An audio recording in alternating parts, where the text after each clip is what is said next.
إن الحمد لله نستعينه ونستغفره ونعوذ بالله من شرور أنفسنا ومن سيئات أعمالنا من يهد الله فلا مضل له ومن يضلل فلا هادي له وأشهد أن لا إله إلا الله وحده لا شريك له وأشهد أن محمدًا عبده ورسوله يا أيها الذين آمنوا اتقوا الله حق تقاته ولا تموتن إلا وأنتم مسلمون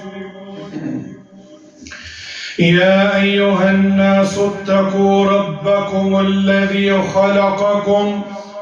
خلقكم من نفس واحدة وخلق منها زوجها وبث منهما رجالا كثيرا ونساء واتقوا الله الذي تساءلون به والأرحام إن الله كان عليكم رقيبا يا أيها الذين آمنوا اتقوا الله وقولوا قولا سديدا يصلح لكم أعمالكم ويغفر لكم ذنوبكم ومن يطع الله ورسوله فقد فاز فوزا عظيما أما بعد إن أصدق الحديث كتاب الله وأحسن الهدي هدي محمد صلى الله عليه وسلم وشر الأمور محدثاتها وكل محدثة بدعة وكل بدعة ضلالة وكل دلالة في النار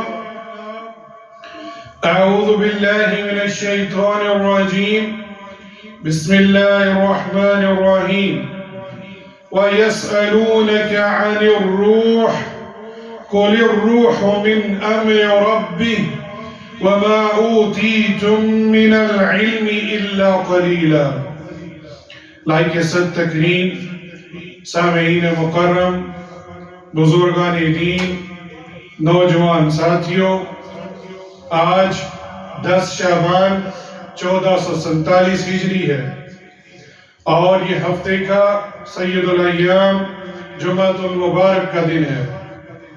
آج کا جو خطبے کا موضوع ہے روح اور علم برزخ، روح اور عالم برزخ کے حوالے سے، اور اسی کے حوالے سے میں نے سورہ بنی اسرائیل یا سورہ الاسراء یہ دونوں ہی اس سورت کے نام ہیں، اس کی آیت نمبر 85 آپ کے سامنے تلاوت فرمائی ہے، جس میں اللہ سبحانہ و تعالیٰ اپنے کلام مبارک میں ارشاد فرما رہے ہیں اللہ کے رسول صلی اللہ علیہ وسلم کو وَيَسْأَلُونَكَ عَنِ الرُّوحِ، اور یہ آپ سے روح کے بارے میں سوال کرتے ہیں۔ قُلِ الرُّوحُ مِنْ أَمْرِ رَبِّي، آپ انہیں بتا دیجئے، انہیں جواب دیجئے کہ روح میرے رب کے حکم سے ہے۔ وَمَا أُوتِيتُم مِّنَ الْعِلْمِ إِلَّا قَلِيلًا، اور تمہیں بہت ہی کم علم دیا گیا ہے روح کے حوالے سے۔ روح وہ لطیف شے ہے جو کسی کو نظر نہیں آتی، لیکن ہر جاندار کی قوت توانائی اسی روح کے اندر مضمر ہے۔ اس کی حقیقت اور ماہیت کیا ہے کوئی شخص نہیں جانتا، اور جو بھی اس کی حقیقت یا ماہیت کے بارے میں تفصیل بیان کرے گا تو وہ شخص درست نہیں ہوگا، کیونکہ اللہ سبحانہ و تعالیٰ نے روح کے بارے میں فرما دیا اوتیتہم من العلم الا قلیل، کہ میں نے بہت ہی کم علم دیا ہے روح کے بارے میں۔ یہ جواب یا اس کی شان نزول کے حوالے سے امام بخاری اپنی کتاب التفسیر کے اندر اسی آیت کی شان نزول بیان کرتے ہیں، اور عبداللہ ابن مسعود رضی اللہ عنہ اس کے راوی ہیں، وہ کہتے ہیں کہ میں اور آپ صلی اللہ علیہ وسلم کے ساتھ مدینہ کے کچھ کھنڈرات میں چل رہا تھا کہ وہاں آپ کھجور کی چھڑی پر سہارا دے کر چل رہے تھے، تو کچھ یہودیوں کا ادھر سے گزر ہوا، ان میں سے ایک نے دوسرے سے کہا کہ آپ صلی اللہ علیہ وسلم سے روح کے بارے میں کچھ پوچھیں، تو ان میں سے کسی نے کہا مت پوچھنا، ایسا نہ ہو کہ وہ کوئی ایسی بات کہہ دے جو تمہیں ناگوار ہو، مگر ان میں سے بعض نے کہا ہم ضرور پوچھیں گے۔ پھر ایک یہودی شخص نے کھڑے ہو کر کہا اے ابو القاسم صلی اللہ علیہ وسلم، یہ آپ صلی اللہ علیہ وسلم کا کنیہ تھا کہ روح کیا چیز ہے، تو آپ صلی اللہ علیہ وسلم نے خاموشی اختیار فرمائی۔ میں نے دل میں کہا یہ عبداللہ ابن مسعود فرما رہے ہیں کہ آپ پر وحی آ رہی ہے، اس لیے میں کھڑا ہو گیا۔ جو آپ صلی اللہ علیہ وسلم سے جب وہ کیفیت دور ہو گئی تو آپ صلی اللہ علیہ وسلم نے آپ کو قرآن کی یہی آیت جو میں نے ابھی آپ کے سامنے تلاوت کی ہے وہی فرمائی۔ کیا فرمایا؟ وَيَسْأَلُونَكَ عَنِ الرُّوحِ قُلِ الرُّوحُ مِنْ عَمْرِ رَبِّي وَمَا أُوتِيتُم مِّنَ الْعِلْمِ إِلَّا قَلِيلًا۔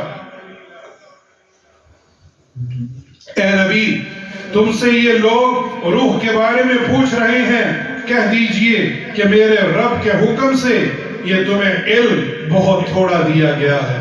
تو یہاں روح کی کیفیت، اس کی مادیت وہ ہم نہیں جانتے، البتہ ہمارا ایمان ہے کہ ہمارا جسم اور روح دو چیزوں کا مرکب ہے، انسان کی ذات روح اور جسم کے ساتھ ہے۔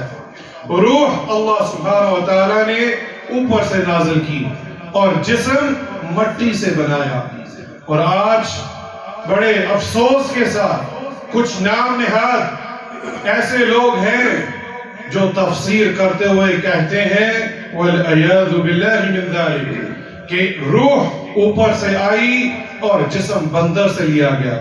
یہ عقیدۃ الارتقاء، ایولوشن، یہ باطل عقیدہ ہے، اس کی کوئی حقیقت نہیں۔ حقیقت یہی ہے کہ اللہ سبحانہ وتعالی نے آدم علیہ السلام کو اپنے ہاتھوں سے بنایا، اور اللہ کے ہاتھ کیسے ہیں ہم نہیں جانتے۔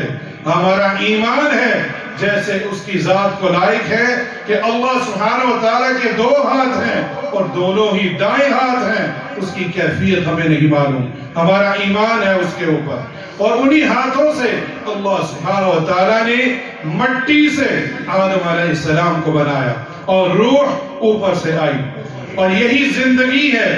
جب انسان ماں کے پیٹ میں 40 دن اور پھر 40 دن اور پھر 40 دن، نطفہ، علقہ اور مضغہ 120 دن کا ہوتا ہے، پھر اللہ سبحانہ وتعالی فرشتے کو بھیجتے ہیں من امر ربکم، اللہ کے حکم سے اس کے اندر روح کو پھونک دیتے ہیں۔ پھر وہ روح پھونکنے کے وقت اس کی 4 چیزیں اس کے اندر ڈال دیتے ہیں، اس کا عمل، اس کا رزق اور اس کی موت، اجل، اور وہ شقی او سعید، اگر وہ صحیح شخص ہوگا یا بد شخص ہوگا، یہ چیزیں 4 ڈال کر اس کے اندر روح پھونک دی جاتی ہے، اور اسی 2 چیزوں کے مرکب سے ہم یہاں زندگی گزارتے ہیں، اور جب موت کا وقت آئے گا تو اسی جسم سے روح کو نکال دیا جائے گا۔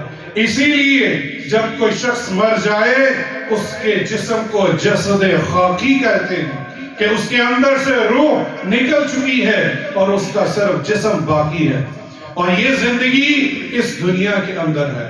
اور ایک اور زندگی ہے جس کو عالم برزخ کہتے ہیں، اور اس عالم برزخ میں روح نکلنے کے بعد اور قبر کے اندر جو حالات ہیں وہ بیان کیے گئے ہیں۔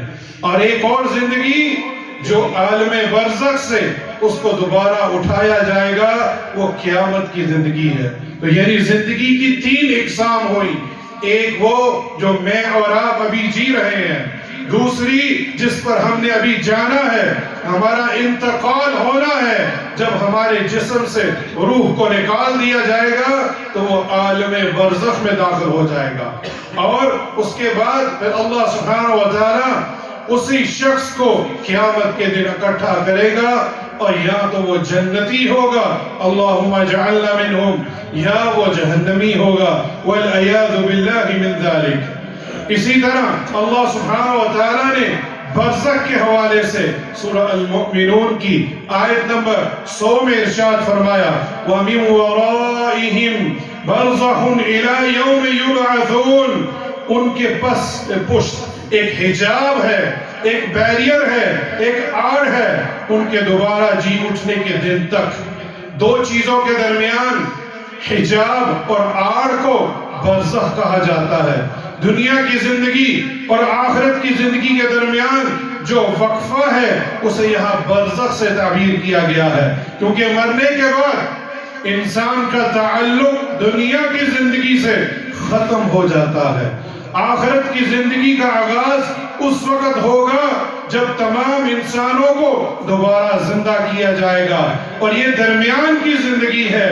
انسان کا وجود جہاں بھی اور جس شکل میں بھی ہوگا، بظاہر وہ مٹی میں مل کر مٹی بن چکا ہو، یا راکھ بنا کر ہوا میں اڑا دیا گیا ہو، یا دریاؤں میں بہا دیا گیا ہو، کسی جانور کی خوراک بن گیا ہو، مگر اللہ سبحانہ و تعالی کن فیکون سب کو ایک نیا وجود عطا فرما کر دنیا محشر میں جمع فرمائے گا۔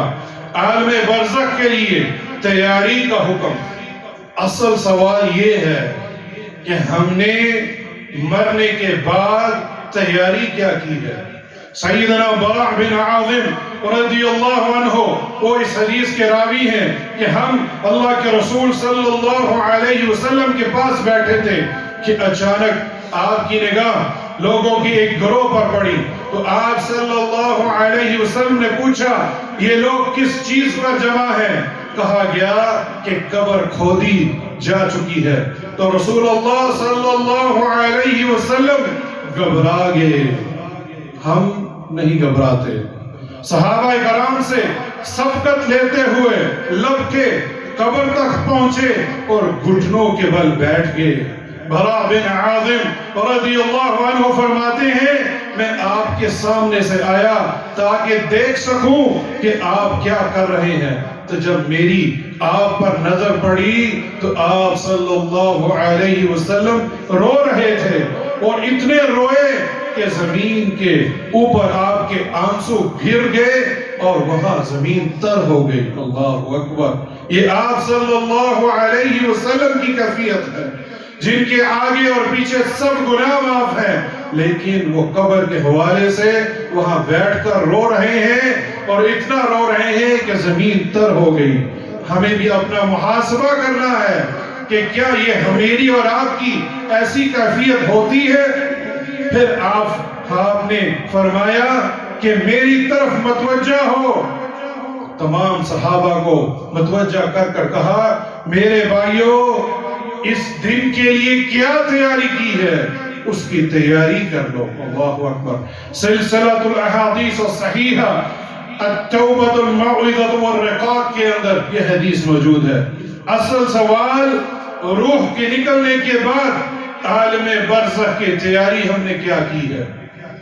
آئیے مومن آدمی کی موت کا منظر جو آپ صلی اللہ علیہ وسلم سے ثابت ہے، مومن کی موت کا منظر بھی آپ نے کھینچا ہے، اور کافر کی موت کا بھی منظر آپ نے کھینچا ہے۔ اللہم اجعلنا من المؤمنین، اللہ ہمیں مومنین میں شامل فرما کر اور یہ منظر میرے اور آپ کے لیے کر دے۔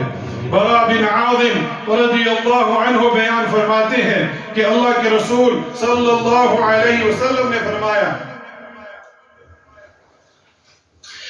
کہ ایک انصاری شخص کے جنازے میں شریک ہوئے، ہم قبر تک پہنچ گئے، ابھی لحد تیار ہو رہی تھی، یعنی قبر کو کھودا جا چکا تھا، لیکن جو لحد ہے ایک طرف اس کو تیار کیا جا رہا تھا۔ اللہ کے رسول صلی اللہ علیہ وسلم بیٹھ کے تو ہم بھی آپ کے پاس بیٹھ کے گویا ہمارے سروں پر پرندے ہوں۔ اللہ اکبر۔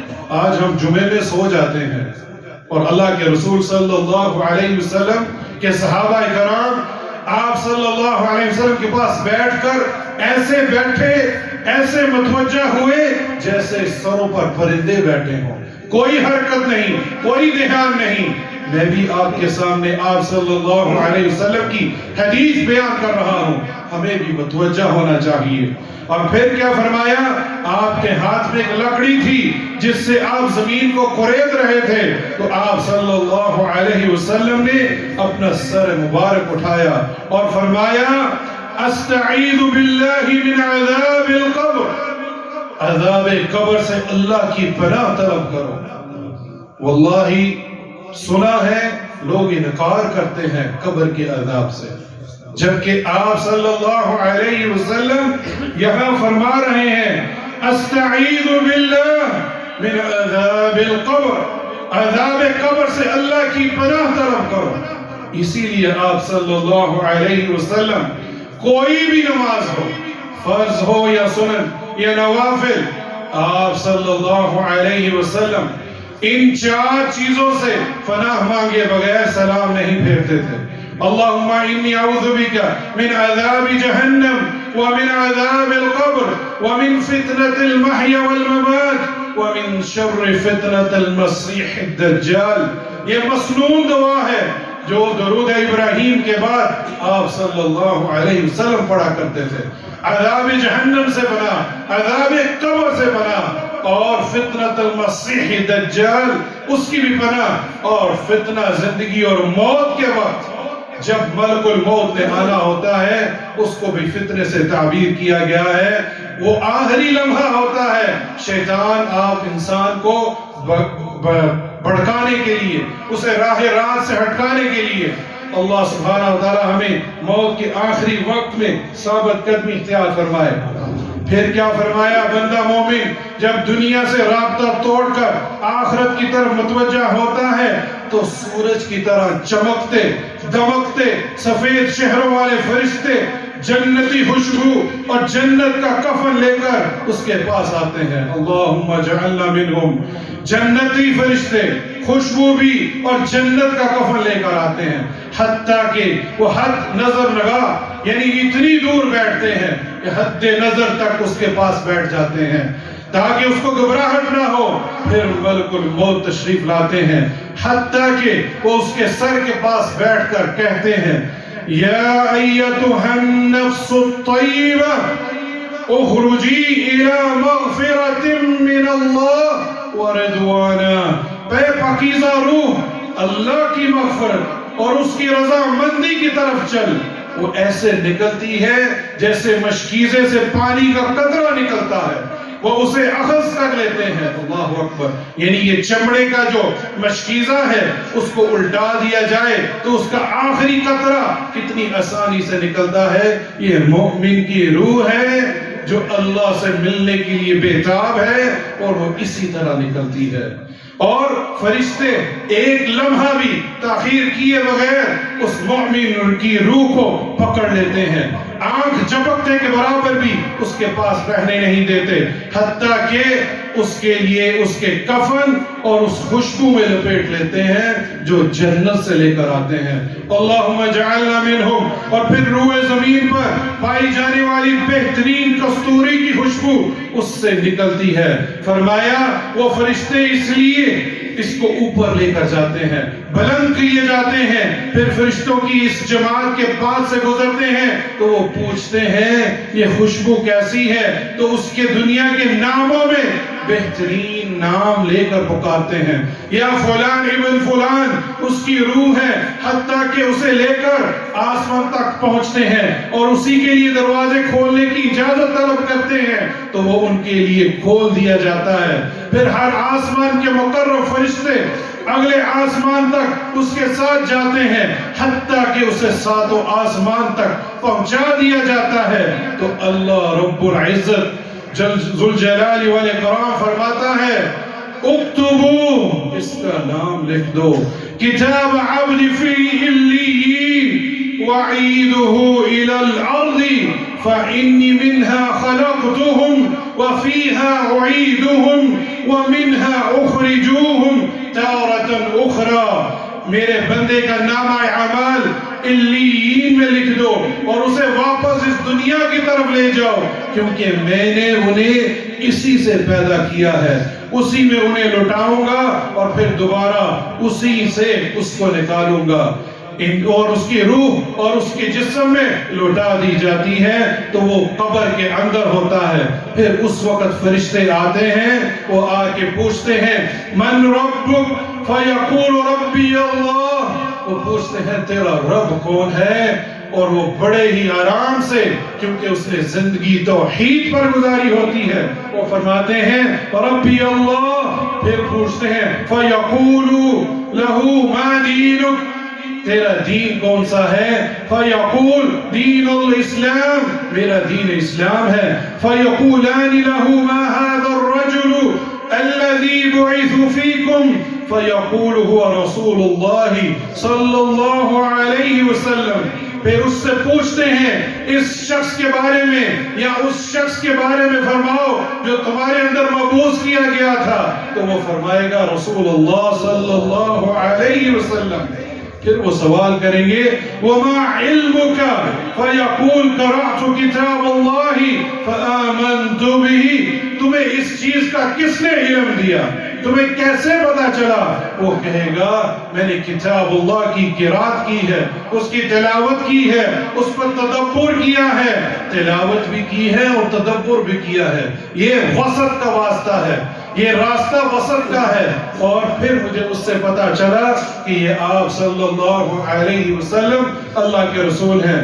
پھر آواز آئے گی، کیا آواز آئے گی وَصَدَّقْتُ فَيُنَادِ مُنَادِ مِنَ السَّمَاءِ، پھر آسمان سے آواز آتی ہے کہ اس نے سچ فرمایا ہے، پھر قبر میں ملنے والی اسے نعمتیں ملتی ہیں، ان قد صدق فافرشوه من الجنہ والبسوه من الجنہ وافتحوا له بابا الى الجنہ۔ اللہ اکبر، اس کا بستر جنت سے لا کے بچھا دو، اس کا بچھونا جنتی بنا دو، والبسوه من الجنہ، اس کو لباس بھی جنت والا بنا دو، اور اس کے لیے ایک جنت کا دروازہ کھول دو جہاں سے اسے ہوائیں۔ اللہ اکبر، یہ مومن ہے جس کا بستر بچھونا بھی جنت کا، اور کفن جو ہم نے دنیا میں دیا تھا اس کی جگہ اس کو لباس بنا دیا جائے گا جنت کا، اور بعد میں اس قبر کے اندر جنت کی ایک دروازہ کھول دیا جائے گا جس کے اندر خوبصورت اس کی ہوائیں آئیں گی، جس پر وہ اس کی قبر کو حد نگاہ تک اس کو کشادہ کر دیا جائے گا۔ پھر خوبصورت چہرے، خوبصورت لباس اور بہترین خوشبو والا شخص اس کے پاس آئے گا، اور وہ کہے گا خوش ہو جا، جو چیز تجھے خوش کر دے، یہ وہ دن ہے جس کا تجھ سے وعدہ کیا تھا۔ تو وہ اس سے پوچھتا ہے تو کون ہے، اور تیرے چہرہ بلائی لانے والا چہرہ ہے، وہ جواب دے گا انا عملک الصالح، انا عملک الصالح، میں تیرا نیک اعمال کا بندہ ہوں۔ اللہ اکبر، جو تو نیک اعمال کرتا تھا میں وہی ہوں۔ فیقول، وہ بندہ بولے گا ربی، اے میرے رب اقم الصلاۃ، ربی اقم الصلاۃ، اے اللہ قیامت کو قائم کر، اے اللہ قیامت کو قائم کر، حتی ارجعی الی اہلی و مالی، تاکہ میں اپنے مال اور اپنے اہل کے ساتھ جا ملوں۔ لیکن اسے وہ بولا جائے گا تو ابھی سو جا، ابھی آرام کر، اب تجھے قیامت کے دن اٹھایا جائے گا۔ ایک اور روایت میں ہے یہ دیکھ جہنم کا اپنا ایک ٹھکانہ، مومن کو جہنم اور جنت دونوں دکھائی جائیں گی۔ پہلے اسے جہنم دکھائی جائے گی، عین الیقین، تجھے یقین ہو جائے گا کہ یہ تیری جگہ تھی اگر تو اچھے اعمال نہ کرتا، لیکن تو نے جواب دیے ہیں، نیک اعمال کیے ہیں، اب یہ تیرا ٹھکانہ جنت میں ہے، اب تو اس جنت میں انتظار کر۔ اقول ما تسمعون واستغفر الله لي ولكم من كل ذنب فاستغفروه انه هو الغفور الرحيم۔ الحمد لله والصلاة والسلام على رسول اللہ اما بعد. یہ مومن، اس کی موت کا منظر تھا، وقت بہت مختصر ہے. کافر کی جان، اس کا نکلنے کا بھیانک منظر میں مختصر کر دیتا ہوں. جب اس کی جان نکالی جائے گی، اسی طرح 4 فرشتے جہنم کے دروگے، اور وہ ایسا کپڑا لے کر آئیں گے جو بالوں سے بھرا ہوا اور بدبودار ہوگا، اور کیا فرمائیں گے؟ یا ایتھا النفس الخبیثہ اخرجوا الی سخط من اللہ. اے خبیث روح، نکل اللہ کی ناراضگی کی طرف. وہ نہیں نکلے گی، وہ پھیل جائے گی، اتنی پھیلے گی کہ اس کو نکلنے کا دل نہیں کرے گا. اور پھر فرشتے اس کی روح کو کھینچیں گے، اور اس کا جو نقشہ کھینچا ہے جیسے لوہے کی سلاخ کو گیلے اون سے کھینچا جاتا ہے، اور اتنی سختی سے کھینچیں گے کہ اس کا ایک ایک لوح تکلیف میں پچی اٹھے گا. اور جیسے ہی ملک الموت اس کی روح کو نکالیں گے، اور اس کے ایک لمحہ بھی تاخیر کیے ہوئے اس بالوں والے لباس یا کپڑے کے اندر، بدبودار چیز کے اندر اس کو لپیٹ لیں گے، اور پھر اس کو دنیا سما کی طرف لے کر جایا جائے گا. سارے فرشتے پوچھیں گے یہ کیا خبیث روح ہے جو اتنی بدبو پھیل گئی؟ اور پھر فرشتے فرمائیں گے یہ فلان ابن فلان ہے. ما هذا ریح خبیث، یہ کیا خبیث روح ہے، اس کی اتنی بدبو. یہ مشرک، یہ کافر، یہ منافق، یہ اس کی حالت ہے. اپنی اصلاح کر لیجئے واللہ. اور اس کے لیے دنیا السماء کا دروازہ نہیں کھلے گا، اس کو اوپر نہیں لے کر جایا جائے گا، اور اس کو وہیں سے پھینک دیا جائے گا اس کی قبر کے اندر. اور پھر فرمایا جائے گا، اللہ کے رسول صلی اللہ علیہ وسلم نے فرمایا لا تفتح لهم ابواب السماء ولا يدخلون الجنة حتى يلج الجمل في السم الخياط. اس کے لیے آسمان کے دروازے نہیں کھولے جائیں گے، وہ جنت میں داخل نہیں ہوں گے حتیٰ کہ اونٹ سوئی کے سوراخ میں سے گزر جائے. یہ ممکن نہیں ہے کہ اونٹ سوئی کے سوراخ سے گزر جائے.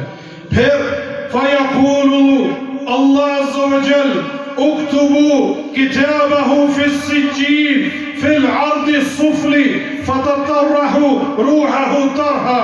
پھر اللہ سبحانہ وتعالی ارشاد فرمائیں گے کہ اس کی کتاب کو سب سے نچلی زمین میں سجین میں لکھ دو، پھر اس کی روح کو شدت کے ساتھ پھینک دو.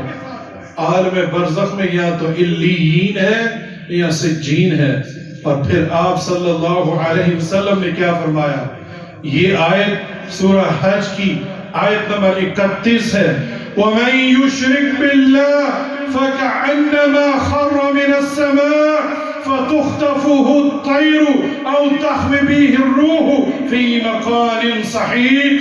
پھر آپ صلی اللہ علیہ وسلم یہ آیت فرمائی، جو شخص اللہ کے ساتھ شرک کرتا ہے. آج سننے میں آتا ہے کہ مسلمان شرک نہیں کر سکتا، یہ باطل ہے لفظ.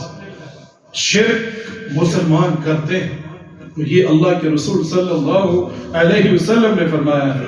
جو شخص اللہ کے ساتھ شرک کرتا ہے تو گویا وہ آسمان سے گر پڑا، تو اب پرندے اسے اچک لیں یا ہوا اسے کسی دور جگہ پھینک دے، اس کی ہمیں کوئی پرواہ نہیں.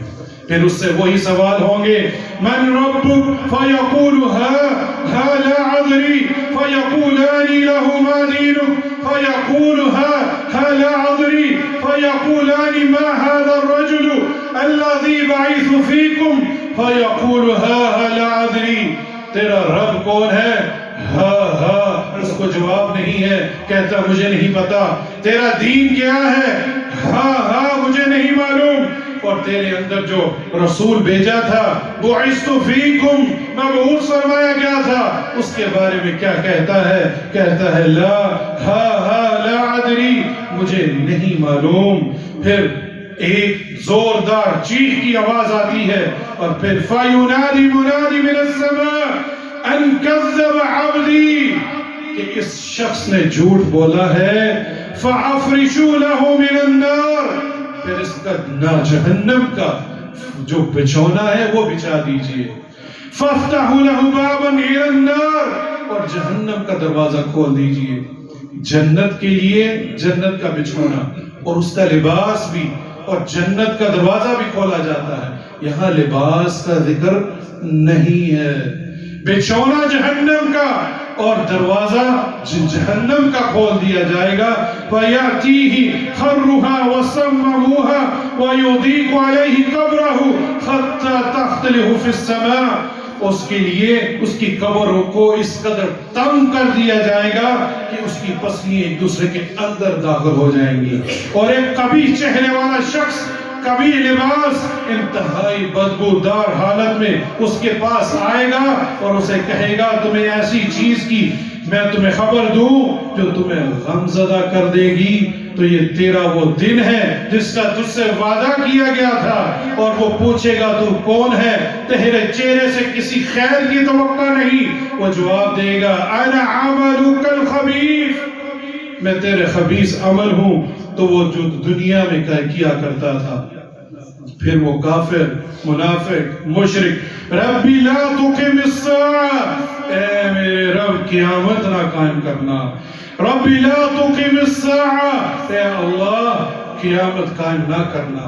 اب براہ راست رب کو پکار رہا ہے. اس دنیا میں غیر الہ کو پکارتا تھا، شرک کرتا تھا، لیکن یہ جاننے کے بعد کیا فرمایا، اے اللہ اب تو قیامت قائم نہ کرنا. پھر اس کی قبر، اس کے اندر سام اور ہتھوڑے مارے جائیں گے. اس سب چیزوں کی آواز اس دنیا کی تمام مخلوق سنتی ہے لیکن سوائے انسان اور جن کے. والعیاذ باللہ من ذلک. مشکات المصابیح کتاب الجنائز کے اندر یہ طویل حدیث موجود ہے اور شیخ زبیر علی زئی رحمہ اللہ نے اس کی سند کو صحیح قرار دیا ہے. اب میرے اور آپ کے پاس یہ موقع ہے کہ ہم مومن کی طرح عالم برزخ میں جنت کا بچھونا، جنت کا لباس اور جنت کے دروازے چاہتے ہیں، یا والعیاذ باللہ من ذلک وہ کافر، منافق یا مشرکین اس کی طرح اللہ ہمیں بچا کے رکھے. یا اللہ ہماری موت آئے تو مومن کی حالت میں ہو، ایمان کی اعلیٰ حالت میں ہو، اور ہماری روح ایسے نکلے جیسے اس مشکیزے سے پانی کا قطرہ نکلتا ہے. اللہ سبحانہ و تعالیٰ سے دعا ہے ہمیں ایمان والی اور صحت والی زندگی عطا فرمائے. ان اللہ وملائکتہ یصلون علی النبی یا ایھا الذین آمنوا صلوا علیہ وسلموا تسلیما. اللهم صل على محمد وعلى آل محمد كما صليت على إبراهيم وعلى آل إبراهيم إنك حميد مجيد. اللهم بارك على محمد وعلى آل محمد كما باركت على إبراهيم وعلى آل إبراهيم إنك حميد مجيد. یا اللہ تمام بیماروں کو شفاء کاملہ اور عاجلہ عطا فرما. اللہم اشف مرضانا ومرضى المسلمین. ہمارے ساتھی خاور بھائی، ان کے بھائی مصور آج یا کل ان کا آپریشن ہے، یا اللہ ان کے آپریشن کو کامیاب عطا فرما، ان کو ایمان والی اور صحت والی زندگی عطا فرما. جو بیمار ہیں ان کو شفاء کاملہ اور عاجلہ عطا فرما. جن کے والدین وفات پا چکے ہیں یا اللہ ان کی قبروں کو جنت کا باغ بنا دے. یا اللہ ان کے بچھونا جنت کا بنا دے. یا اللہ انہیں جنت کا لباس بنا دے. یا اللہ جن کے والدین حیات ہیں ان کو ایمان والی اور صحت والی زندگی عطا فرما. ان کے والدین، ان کے بچوں کو ان کی خدمت کرنے کی توفیق عطا فرما. یا اللہ ہماری موت مؤمن کی موت بنا دے.